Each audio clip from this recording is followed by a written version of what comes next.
अस्सलाम वालेकुम फ्रेंड्स, कैसे हैं आप सब। मैं होप करती हूँ कि आप सब ठीक ठाक होंगे और अपनी गार्डनिंग को एंजॉय कर रहे होंगे। फ्रेंड्स, हम में से कई गार्डनर्स जब गार्डनिंग स्टार्ट करते हैं तो सीड ग्रो करना उनके लिए काफ़ी ज़्यादा मुश्किल होता है और अक्सर हम इस कोशिश में नाकाम भी हो जाते हैं जब तक कि हम जो है वो अच्छे से इसका एक्सपीरियंस नहीं कर पाते। उसमें काफ़ी सारा टाइम गुजर जाता है।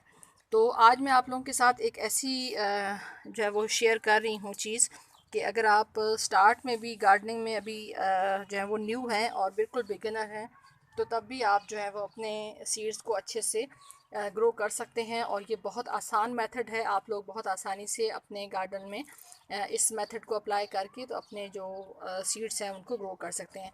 तो ये जो आपको कंटेनर नज़र आ रहा है इसके अंदर मैंने सीड्स लगाए हैं, और सीड किस चीज़ के लगाए हैं, बलून वाइन के सीड्स लगाए हैं। और ये मेथड जो है ये टिश्यू पेपर मेथड कहलाता है। और इस तरीके से आप जो है वो दो काम कर सकते हैं। या तो ये कर सकते हैं कि अगर आप बिगिनर हैं और आपको इतना ज़्यादा आइडिया नहीं है कि आप किस तरीके से सीड्स को लगा सकें, तो तब भी आप ये मेथड इस्तेमाल कर सकते हैं। और अगर आपके पास प्रीवियस सीड्स पड़े हुए हैं और आप चेक करना चाहते हैं कि आपके सीड्स की क्वालिटी क्या है, यानी वो हेल्दी सीड्स हैं या नहीं हैं, तो फिर उसमें भी आप ये मेथड जो है वो इस्तेमाल कर सकते हैं। तो इसके लिए ये करना है कि आपको एक इस तरह का कंटेनर चाहिए, ट्रांसपेरेंट। और इसके अंदर जो है वो किसी किस्म का आपने होल नहीं करना, बल्कि इसको एज़ इट इज़ बग़ैर होल के इस्तेमाल करना है। इसमें यह है कि एक लेयर आपने नीचे टिश्यू की लगानी है और उसके ऊपर पानी से स्प्रे करके फिर आपने अपने सीड्स लगा देने हैं। मैंने बलून वाइन के सीड्स को ट्राई किया था क्योंकि मेरे पास ये पिछले साल के पड़े हुए थे, पिछले से पिछले साल के पड़े हुए थे। तो मुझे थोड़ा सा डाउट था कि पता नहीं ये ग्रो होते भी हैं कि नहीं। और आप लोग जो मुझसे मुख्तलिफ सीड्स या प्लांट्स लेते रहते हैं तो आपको पता है कि मैं कभी भी पुराने सीड्स या इस तरह की कोई चीज़ आप लोगों के साथ शेयर नहीं करती, क्योंकि मुझे लगता है कि कस्टमर्स जो हैं वो चीज़ ये डिज़र्व करते हैं कि जब वो आपके ऊपर ट्रस्ट करते हैं तो आप भी उनके जो ट्रस्ट है उसको पूरा करने की हर मुमकिन कोशिश करें। और कभी भी पुरानी चीज़, पुराने सीड्स या पुराने कोई इस तरह का जो बिल्कुल ज़ाया हो चुके हैं उस तरह की चीज़ आप अपने कस्टमर्स को कभी भी सेल ना करें। तो ये मैंने इन पुराने सीड्स को न्यू करने के लिए ये जो मेथड है इसका मैंने इस्तेमाल किया है। तो अब आप माशाल्लाह से रिज़ल्ट देख सकते हैं कि इसके अंदर जो है वो सीड्स मेरे ग्रो होना शुरू हो चुके हैं। और तकरीबन जितने सीड्स मैंने लगाए थे उसमें से 50 से 60% जो है वो जर्मिनेट हो चुके हैं। और अब ये है कि इसको मैं इसी तरीके से अब इस कंडीशन में उठा के और जिस जगह पे मुझे लगाना है वहाँ पे मैं इसको लगा देती हूँ। एक तो ये होगा कि मेरे जो सीड्स स्प्राउट हो चुके हैं तो ये आगे अच्छे से ग्रो करते रहेंगे। और बलून वाइन की एक ख़ासियत ये है कि जितने मर्ज़ी गर्मी हो जाए इसको कोई फ़र्क नहीं पड़ता, ये बहुत हीट और सख्त जान वाइन होती है। और इसकी खूबसूरती जो है वो इसके ऊपर लगने वाले बलून्स होते हैं। आम तौर पे हम जो फ्लावरिंग वाइन्स लगाते हैं वो इसलिए लगाते हैं कि उनके फूल हमें पसंद होते हैं। लेकिन इसकी यूनिकनेस ये है कि इसके फूल तो बहुत छोटे छोटे से होते हैं, जिस तरह से स्पाइडर प्लांट के फूल होते हैं। लेकिन इसकी खूबसूरती इसकी बलून्स की वजह से होती है, जो फूल झड़ने के बाद फिर बलून्स लगते हैं और आपके गार्डन के अंदर एक बहुत खूबसूरत और डिफरेंट लुक जो है वो क्रिएट करते हैं। तो अभी ये कुछ सीड्स जो हैं वो हमारे जर्मिनेट हो चुके हैं, तो अब इसको मैं लगाती हूँ। अच्छा, इसके लिए मैंने कोई ख़ास तैयारी बिल्कुल नहीं की हुई थी कि मैं इसको किस जगह पे लगाऊंगी, लेकिन ये है कि एक से दो मेरे ग्रो बैग बिल्कुल खाली हो चुके हैं। तो एज़ इट इज़ यहाँ से इनको उठा के मैं उसके अंदर लगा दूँगी ताकि ज़्यादा इनको स्ट्रेस भी ना आए, क्योंकि इनकी अभी रूट्स जो है वो उस तरह से डेवलप नहीं हुई। रूट्स डेवलप होती हैं जब आप अपने सीड्स को सॉइल के अंदर लगाते हैं। तो ये तो बिल्कुल टिश्यू पेपर के अंदर लगे हुए हैं, तो इनकी रूट्स इतनी ज़्यादा जो है वो रेडी भी नहीं हुई होंगी। तो इसको ज़्यादा स्ट्रेस भी ना लगे और हमारे जो प्लांट्स हैं या सीडलिंग है वो आसानी से ट्रांसप्लांट भी हो जाए। तो उसके लिए ये है कि आप दो तरीके कर सकते हैं। अगर आप बिगिनर हैं तो आप पहले इनको बहुत आसानी से इस सैपलिंग को उठा के और ग्लासेस के अंदर लगाएं। जब ग्लासेस के अंदर ये अच्छे से रूट्स डेवलप कर लें उसके बाद फिर आप अपने जो जिस ग्रो बैग के अंदर या पॉट के अंदर आपने लगाना है वहाँ पे लगा दें। लेकिन मुझे क्योंकि अल्हम्दुलिल्लाह इतना एक्सपीरियंस है तो मैं इसको एज़ इट इज़ यहाँ से उठा के और सीधा डायरेक्ट जो है वो ग्रो बैग के अंदर लगा दूँगी।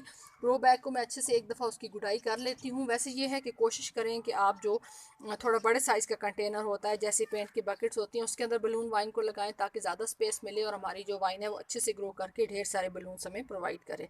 तो अभी मैं आपको बताती हूँ कि ग्रो बैग के अंदर मैं किस तरीके से लगाने लगी हूँ।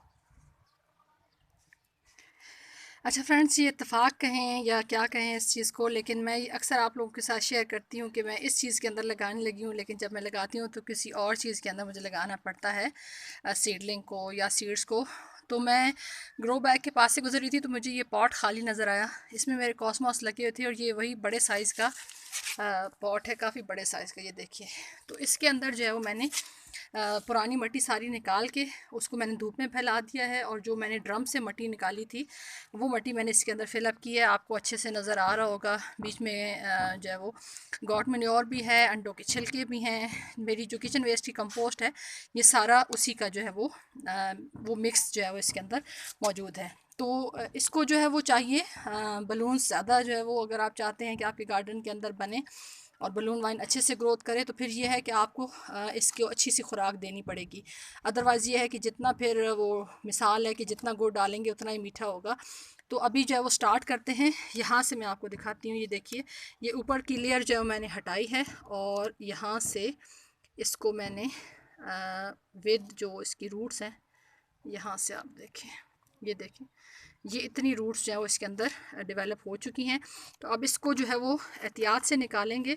हल्का सा अगर टिशू आ जाए तब भी कोई मसला नहीं है, क्योंकि टिशू डिकम्पोज हो जाता है। ये देखिए, ये इस तरीके से हमारी एक जो सीडलिंग है वो निकल आई है, और इसको हम यहाँ पे होल करके टिशू के साथ ही, ये देखिए, इस तरह से लगा देंगे। अच्छा, मैं लगा शाम को रही हूँ, तकरीबन इस वक्त 7 बजे का टाइम हो गया है। तो आप भी इसको ख़ास तौर पे अगर टिश्यू पेपर मेथड से आप ग्रो कर रहे हैं, ये देखें, यहाँ पे रूट्स देखें, तो इसको आपने इसी तरीके से एहतियात से लगाना है। अगर मेरे पास अभी यहाँ पे ट्राईपॉड होता या कोई हेल्पर होता तो फिर ये है कि मैं उस तरह से आप लोगों के साथ शेयर कर देती, लेकिन ये है कि एक मैंने आपको बता दिया है इस तरीके से सीडलिंग निकालने का।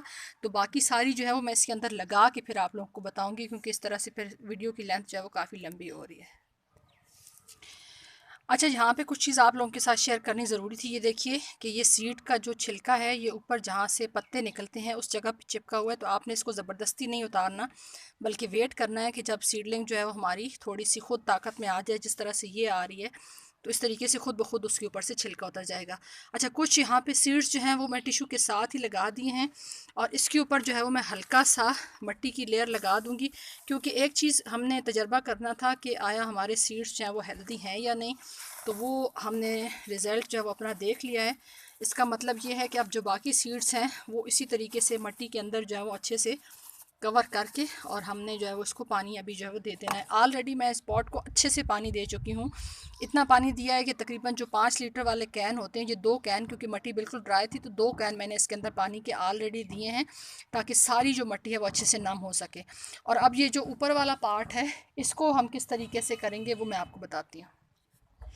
अच्छा, ये मेरा कैन है, और ये इसकी नोज़ल है। मैंने ऊपर से इसकी नोज़ल को उतारा हुआ है, क्योंकि मुझे जो है वो पानी ज़्यादा सारा देना होता है। तो ये आम तौर पे हम तब यूज़ करते हैं जब या तो प्लांट को आपने शावर करना हो, या फिर ये है कि सीडलिंग को आपने पानी देना हो। तो अभी मैंने इसके साथ ये नोज़ल लगा दी है, और अब मैं आपको बताती हूँ इस तरह से आपने पानी देना है। ये देखें, ताकि हमारी जो सीडलिंग है उसको भी ज़्यादा प्रेशर उसके ऊपर भी ना पड़े, और पानी भी अच्छे से दिया जा सके। ये देखें, तो अभी जो है इसको ऐसी जगह पे रखना है जहाँ पे थोड़ा टाइम इसको धूप मिले, क्योंकि अभी जो है हमारी सीडलिंग बहुत नाजुक है, बहुत ज़्यादा गर्मी हो गई है।